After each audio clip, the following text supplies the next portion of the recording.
Hello everyone, good morning. जीवन में सफल होने के लिए, जीवन में कामयाब होने के लिए एक सूत्र ये भी है कि जीवन में अपने आप के ऊपर रहम करना छोड़ दीजिए।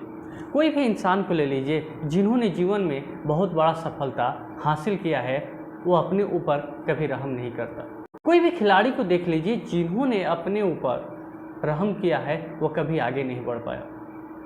किसी भी ओलंपिक में भाग लेने वाले खिलाड़ी को बारे में देख लीजिए, उनके जीवन के बारे में समझने की कोशिश करेंगे तो पाएंगे वो अपने ऊपर कभी रहम नहीं किए, तभी जाकर वो ओलंपिक जैसे खेलों में वो भाग ले पाते हैं। क्योंकि उनके एक्सरसाइज का जब शेड्यूल देखेंगे तो पता चलेगा कि प्रत्येक दिन में 8 घंटा, कोई खिलाड़ी तो ऐसे भी मिलेंगे जो 12-12 घंटा तक प्रैक्टिस करते हैं और प्रत्येक दिन करते हैं।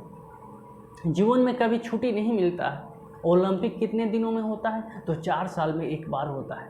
कहने का मतलब साफ है माय डियर फ्रेंड, कि जीवन में सफल होना है तो अपने ऊपर कभी भी, किसी भी परिस्थिति में अपने ऊपर रहम मत करिए, क्योंकि रहम करने लगेंगे तो जीवन में कभी आगे नहीं बढ़ पाएंगे। एक उदाहरण याद आ रहा है, इंडिया और ऑस्ट्रेलिया के बीच एक मैच चल रहा था। मैच दोनों पक्षों के जीतने के साथ पूरा थे, यानी कि बराबरी का मैच चल रहा था।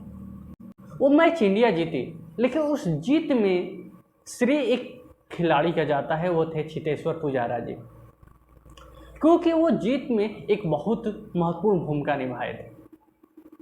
हुआ यूँ था कि ऑस्ट्रेलिया ने जीत के लिए रणनीति बनाना स्टार्ट कर दिया, लेकिन उसमें डट कर सामने खड़े हो गए चेतेश्वर पुजारा जी। जब चेतेश्वर पुजारा जी डट के खड़े हो गए, कोई भी रणनीति ऑस्ट्रेलिया की काम नहीं कर रही थी, तो ऑस्ट्रेलिया ने एक रणनीति बनाया कि उनके ऊपर टोटल बॉल फेंकना शुरू कर दिया, यानी कि शरीर के ऊपर बाउंसर या जो भी होता था वह शरीर के ऊपर फेंकना शुरू कर दिया। नतीजा ये हुआ कि चेतेश्वर पुजारा जी के शरीर पर कभी सर में, तो कभी शरीर के और अंगों में, तो कहीं हाथ में बॉल लगना स्टार्ट हो गया। दर्द के मारे कराहना स्टार्ट कर दिए वो, लेकिन तभी भी उन्होंने हौसला नहीं हारा, तो डट के खड़े रहे।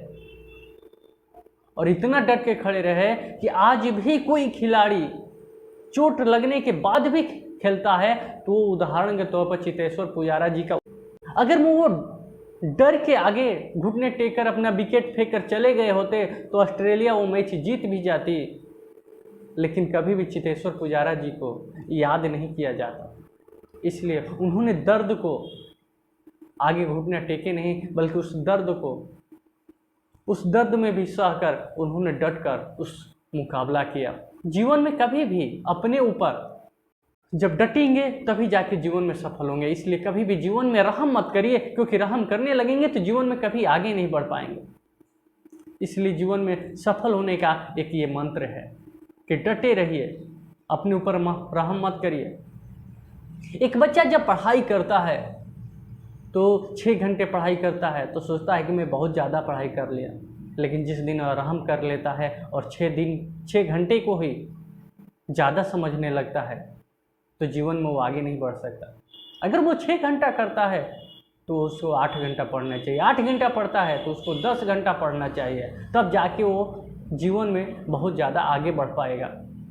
एक व्यक्ति अगर में ज़्यादा काम करता है तो आगे बढ़ पाता है, नहीं कर पाता तो कभी आगे नहीं बढ़ पाता। एक बात कही जाती है कि जीवन में सफल होने के लिए इंसान को मेहनत बहुत करना होता है।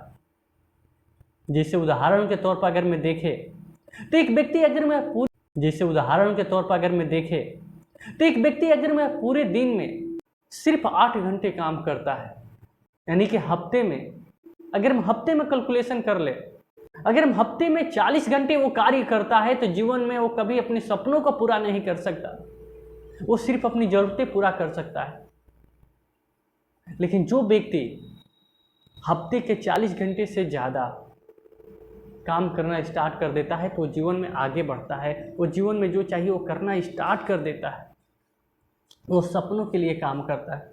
किसी भी सफल व्यक्ति को देखेंगे, चाहे किसी कंपनी का CEO हो, चाहे चेयरमैन हो, चाहे जो भी हो, तो पता चलेगा कि वो हफ्ते में 80 घंटे 90 घंटे तक ले काम करते हुए आपको मिलेंगे। इतने सफल होने के बाद भी 80 घंटे 90 घंटे काम करते हैं।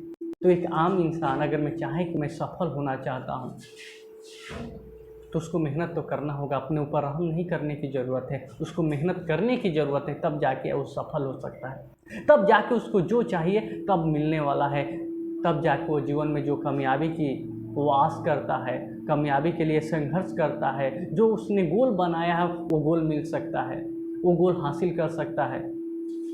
इसलिए मेहनत करने की ज़्यादा ज़रूरत है। Okay my dear friend, thank you.